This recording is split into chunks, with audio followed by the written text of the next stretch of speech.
Hello class, my name is Nadeem Ansari and today I am going to take your maths class. Please take out your notebook and keep your notebook in your bag because we don't need any book to understand the concept of chapter number 7 named triangle. Let's start with some real life examples. Have you ever buy or eat Parle G biscuit? क्या आपने कभी Parle G biscuit खरीदा है? तो आपने observe किया होगा Parle G biscuits का हर बिस्किट जो है इक्वल होता है शेप और साइज में। हम कह सकते हैं हर बिस्किट क्या है, सेम टू सेम है। और जब एक बिस्किट को दूसरे बिस्किट के ऊपर प्लेस करते हैं तो टोटली क्या कर लेता है, कवर कर लेता है ना। तो हम कह सकते हैं कि वो सुपर इम्पोज भी होता है। Let me take the second example and pages of our notebook. आपने देखा होगा हमारी नोटबुक के जो पेजेस होते हैं वो साइज और शेप में क्या होते हैं, इक्वल होते हैं। So we can say that वो भी क्या है, सेम टू सेम। और जब उनको एक दूसरे के ऊपर प्लेस करते हैं बेटा तो वो भी क्या हो जाते हैं, सुपर इम्पोज। क्या ऐसे और एग्जाम्पल्स आप दे सकते हैं? For example 100 rupees notes, coin over palms. हम कह सकते हैं हमारे पाम्स भी क्या होते हैं, सेम टू सेम और सुपर इम्पोज्ड होते हैं। लेकिन आप कहेंगे कि सर ये तो हमें पहले से मालूम है कि सेम टू सेम होते हैं हमारे palms, pages of one notebook, biscuits, ये सब तो सेम टू सेम है। इसमें मैथ्स में क्या है, मैथ्स में कैसे इसको रिलेट करें? बेटा ये जो टर्म है सेम टू सेम, इसको हमने रिप्लेस किया है एक न्यू टर्म से और उस टर्म का नाम है कॉन्ग्रेंट। अब हम कह सकते हैं कि pages of our notebook are congruent, our palms are congruent. इसी तरीके से हम बोल सकते हैं 200 rupees notes are congruent and biscuit of Parle G are congruent. Is that clear? चलिए, तो आप बोलेंगे सर जब हमसे कोई पूछेगा कि व्हाट इज कॉन्ग्रेंस तो आप हम क्या बताएंगे? हम ये तो नहीं बता सकते कि पार्ले-जी क्या होता है, इसमें पेजेस ऑफ वन नोटबुक। तो सबसे पहले हम हेडिंग लगाते हैं concept of congruence. Concept of congruence. अब ये कंसेप्ट ऑफ कॉन्ग्रेंस में क्या लिखना है सर हमें? कंसेप्ट ऑफ कॉन्ग्रेंस में हमें लिखना है two figures are congruent, two figures are congruent if they have exactly same shape and size. Two figures, note down करिए, two figures are congruent if two figures are congruent if they have exactly the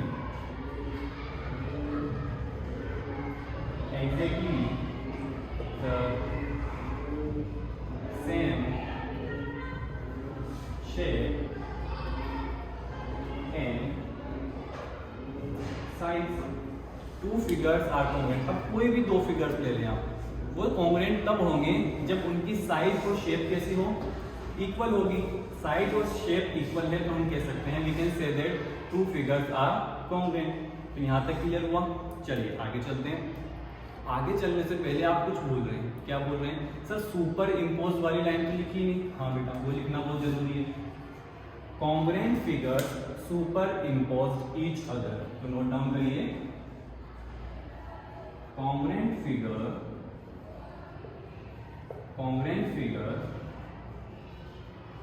super impose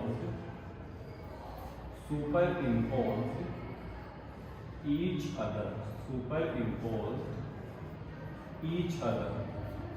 ये clear हुआ। अब मैं एक चीज लिख देता हूं यहाँ पे, क्या नोट। आपके माइंड में सबसे पहले हिट करेगा सर ये नोट क्यों लगाया आपने? अभी तो इतना कुछ सीखा ही नहीं कि नोट लगाना पड़े। नोट इसलिए लगाया बेटा जब हम कह रहे हैं कि टू फिगर्स शेप और साइज में इक्वल है तो उनके एरिया के बारे में क्या ख्याल है आपका? एरिया के बारे में क्या ख्याल है? तो हम कह सकते हैं जब टू फिगर्स शेप और साइज में इक्वल है, एग्जैक्टली सेम शेप और साइज के हैं, तो हम कह सकते हैं कि उनके एरियाज भी क्या होंगे, इक्वल होंगे। तो नोट डाउन करिए if two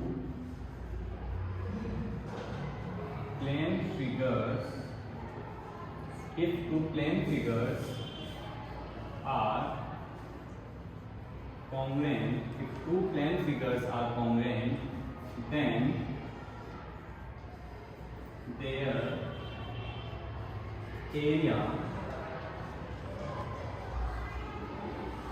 will be equal, then their area will be equal. अब आप बोलेंगे सर ये सेकंड पॉइंट कहाँ से आ गया? मैं ये तो समझ आया कि सेम शेप और साइज है तो एरिया इक्वल होगा। क्या इसका रिवर्स भी प्रूव कर सकते हैं? क्या उल्टा भी सच हो सकता है? उल्टा कैसे सर?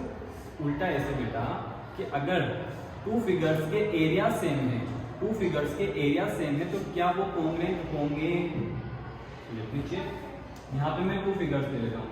फर्स्ट ले लिया मैंने स्क्वायर एंड सेकेंड लिया मैंने राइट एंगल ट्राइंगल। क्या लिया? Right angle triangle. इसकी साइड लिए मैंने 4 सेंटीमीटर। क्या ली है? 4 सेंटीमीटर।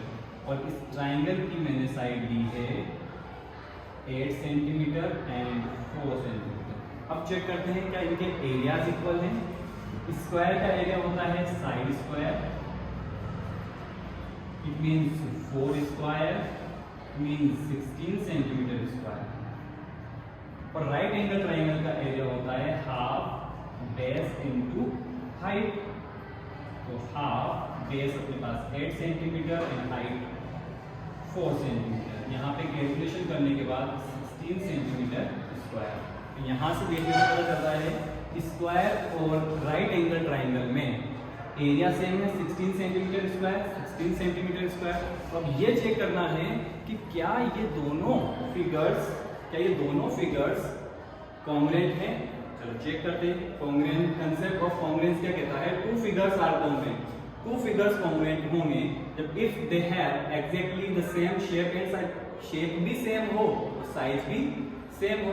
शेप मतलब अगर फर्स्ट फिगर स्क्वायर है तो सेकंड फिगर भी क्या होना चाहिए? स्क्वायर होना चाहिए। तो अगर यहाँ फर्स्ट फिगर स्क्वायर है तो सेकंड फिगर तो स्क्वायर नहीं है और साइज का तो मसला है ही नहीं फिर आगे जाके। तो शेप भी सेम नहीं है। अब जब शेप सेम नहीं है और एरिया सेम है तो हम कह सकते हैं कि ये दोनों फिगर कॉन्ग्रुएंट नहीं है। तो लिख सकते हैं हम, नोट डाउन करिए second point, if area of two figures are equal then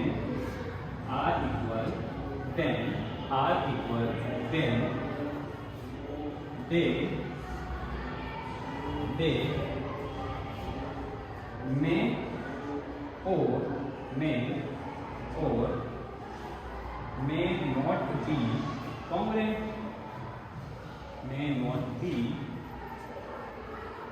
congruent। हम कह सकते हैं जब एरिया इक्वल है तो ऐसा ऑलवेज सच नहीं होगा कि दोनों फिगर्स क्या हो जाएं? कॉन्ग्रुएंट हो जाएं। चलो ये तो आया समझ में। अब आप बोलेंगे सर यहाँ तक तो हो गया काम, लेकिन आप कभी बात कर रहे हैं बिस्किट की, कभी आप बात कर रहे हैं पेजेस ऑफ नोटबुक की, आप बात कर रहे हैं कोइन की, लेकिन मैथ्स में तो ये सब आता ही नहीं है। मैथ्स में क्या आता है?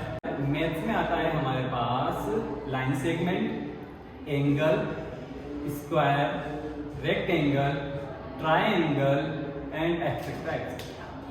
चलो अब how we can say that these figures, these mathematical figure या these 2D figures are congruent. चलो ये समझ सकते हैं। अब मैं बोलता जाऊंगा और आप सुनते जाएंगे। सिर्फ two line segments are congruent if they have exactly same length। अगर दो लाइन सेगमेंट के लेंथ सेम है तो हम कह सकते हैं कि दोनों लाइन सेगमेंट कैसे होंगे? कॉन्ग्रुएंट होंगे। उसी तरीके से अगर एंगल की बात करें, two angles are congruent. Two angles are congruent if they have same measurement। अगर दो एंगल्स का मेजरमेंट सेम है तो वो कॉन्ग्रुएंट होंगे। उसी तरीके से अगर स्क्वायर की बात करें two squares are congruent if they have same side, अगर साइड सेम है तो हम कह सकते हैं दोनों स्क्वायर्स क्या हो जाएंगे, कॉन्ग्रुएंट। ये तो समझ आ गया होगा आपको, वेरी गुड। लेकिन आपका क्वेश्चन ये रहेगा सर चैप्टर का नाम ट्राइंगल है, लेकिन ट्राइंगल की तो बात ही नहीं हो रही है। ये भी बात सही है। तो ट्राइंगल की बात करेंगे अब, और हेडिंग लगाएंगे congruent triangles. Congruent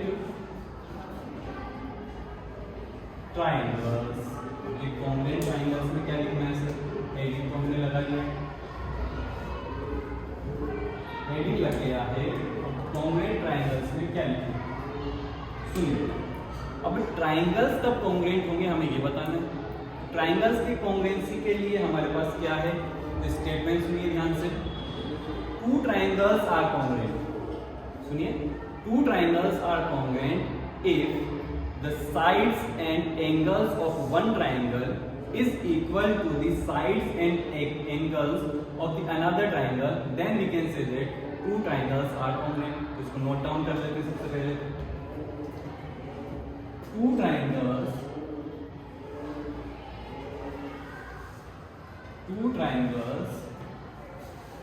are congruent if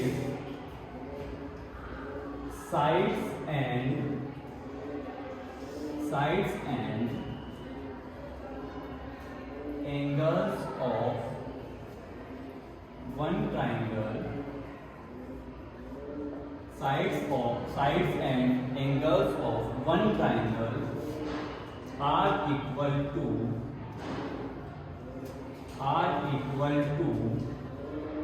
the corresponding, ये corresponding वर्ड का मीनिंग अभी हम समझेंगे। corresponding sides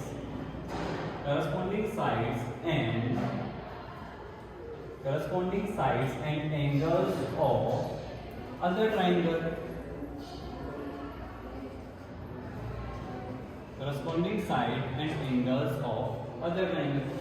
concept of congruent क्या है, कंसेप्ट ऑफ कॉन्ग्रुएंट ट्राइंगल्स क्या है। Two triangles are congruent if sides and angles of one triangle. Two triangles are congruent if sides and angles of one triangle is equal to the sides and angles of another triangle। तो यहाँ पे दो triangle ले लेते हैं, triangle ABC and triangle PQR। अब आपको पता है ट्राइंगल ABC में ये एंगल होता है, एंगल A है, angle B, angle C, angle P, angle Q and angle R। अब हम कैसे कहेंगे, तो डेफिनेशन पे चलते हैं। टू ट्राइंगल्स आर कॉन्ग्रुएंट, ये दोनों ट्राइंगल कॉन्ग्रुएंट होंगे। कंडीशंस क्या है, if sides and angles, side AB, side कौन सी ले लेंगे, side AB, side BC and side AC equal हो, और साथ ही साथ एंगल्स भी इक्वल हो, angle A, angle B and angle C equal हो। किसके इक्वल हो, are equal to the corresponding side. Corresponding क्या है पहले ये समझिए। करस्पॉन्डिंग का मतलब है, हम बोलते हैं कॉन्ग्रुएंट फिगर्स क्या करते हैं, सुपर इम्पोज। तो जब आप इसको उठाकर इसके ऊपर प्लेस करेंगे, इसको एज इट इज उठाकर इसके ऊपर प्लेस करेंगे, तो साइड AB के ऊपर कौन सी साइड आएगी, PQ। It means side AB correspond कर रही है साइड PQ के, तो इसके करस्पॉन्डिंग साइड है। उसी तरीके से जब इसको प्लेस करेंगे तो साइड BC के करस्पॉन्डिंग साइड QR हो जाएगी, और साइड AC के करस्पॉन्डिंग साइड PR हो जाएगी। चलो उसी तरीके से सेम एंगल A के करस्पॉन्ड करेगा एंगल P, तो एंगल A के करस्पॉन्डिंग एंगल हो जाएगा एंगल P, और एंगल B के करस्पॉन्डिंग एंगल हो जाएगा angle Q, and angle C के करस्पॉन्डिंग एंगल हो जाएगा एंगल R। सिमिलरली इधर भी लिख सकते हैं PQ, QR एंड PR। देखो corresponding sides and corresponding angles हमने इक्वल कर दिए, करें ना, corresponding sides and corresponding angles equal कर दिए हैं। अब हम कह सकते हैं कि these two triangles are congruent। तो मैं लिख देता हूं यहाँ पे triangle ABC is congruent to triangle PQR। तो आप बोलेंगे सर हर बार जब अपन क्वेश्चंस करेंगे तो क्या ऐसे लिखना होगा बार बार कि triangle ABC is congruent to triangle PQR, ये नहीं बेटा, ऐसे नहीं लिखना। मैथ में क्या करते हैं, सिंबल यूज करते हैं। तो चलो सिंबल क्या है वो देखो। ट्राइंगल, इसको लिखने का तरीका ये है, ट्राइंगल ABC, ट्राइंगल ABC। अब देखो मैंने कैसा साइन लगाया, इक्वल साइन लगा के उसके ऊपर एक क्या डाल दिया, इसे वेव डाल दिया, PQR। तो ये जो साइन है, इस साइन को पढ़ने का तरीका ये रहेगा, triangle ABC is congruent to, क्या बोलेंगे इसको, is congruent to triangle PQR। तो इसको बोलते हैं कॉन्ग्रुएंट टू। ये साइन लगता है कॉन्ग्रुएंसी में। जब दो ट्राइंगल्स कॉन्ग्रुएंट होंगे तो हम बोलेंगे triangle ABC congruent to triangle PQR। अब यहाँ तक आपको कोई डाउट हो तो यू कैन आस्क। चलिए अब यहाँ तक समझ आ गया होगा। अब चलते हैं हम कि सर हम ट्राइंगल्स में क्या 3 साइड्स और 3 एंगल्स को हर बार इक्वल शो करना होगा, तब जाके ये बताया जा सकता है कि ये ट्राइंगल्स इसके कॉन्ग्रुएंट हो। तो नहीं बेटा, ऐसा नहीं है। हमें पता है कि एक ट्राइंगल में 3 साइड्स और 3 एंगल्स होते हैं। अब इन 3 साइड्स और 3 एंगल्स को, इन 3 साइड्स एंड 3 एंगल्स को कुछ इस तरीके से अरेंज किया है हमने कि जिससे क्राइटेरिया फॉर्म हो। फॉर एग्जाम्पल, अब आप हेडिंग लगाएंगे, criteria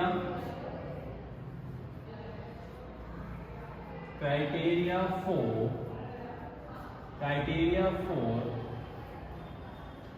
congruence of triangles, criteria for the congruence of triangle। अब वो क्राइटेरिया कौन कौन से हैं, चलो ध्यान से देखिए। First criteria is SAS criteria, second is ASA criteria, and the third is SSS criteria, and the last is RHS criteria। तो सर हमारे पास ये 4 क्राइटेरिया हैं। तो सर ये 4 ही रहेंगे ना, कोई 5वां तो निकल के नहीं आएगा। नहीं बेटा, SAS, ASA, SSS and RHS, ये 4 ही क्राइटेरिया रहेंगे। हाँ, लेकिन इनमें से ही कोई अगर मास्क पहन के आ जाए तो हम उसको पहचान लेंगे कि नहीं आप इसी में से हैं। कोई 5th वाला क्राइटेरिया अगर आ जाए हमारे सामने तो पहचान लेंगे कि वो इसी में से कोई होगा, है ना। चलो सर ये SSS, SAS, इसमें ये S क्या है और एंगल क्या है, इसके बारे में बताएं। चलो S here S stand for side, okay, A stand for angle, and R stand for right angle, and H stand for hypotenuse, okay। S का मतलब साइड, A का मतलब एंगल, R का मतलब राइट एंगल एंड H का meaning है hypotenuse. तो हम इसको किस तरीके से बोलते हैं, side angle side criteria, second है angle side angle criteria, and third is side side side criteria, and fourth is RHS right angle hypotenuse side criteria. Sir ये फर्स्ट सेकंड थर्ड तो सिमिलर से लग रहे हैं, side angle side angle side angle, लेकिन ये 4th वाले में क्या चीज है। 4th वाला बेटा एक स्पेशल क्राइटेरिया है जो ओनली अप्लाई होता है राइट एंगल ट्राइंगल, इसमें अप्लाई होता है राइट एंगल ट्राइंगल में। चलो अब नेक्स्ट क्लास में हम इन क्राइटेरियाज को डिटेल में स्टडी करेंगे। आज के लिए सिर्फ इतना ही। Thank you.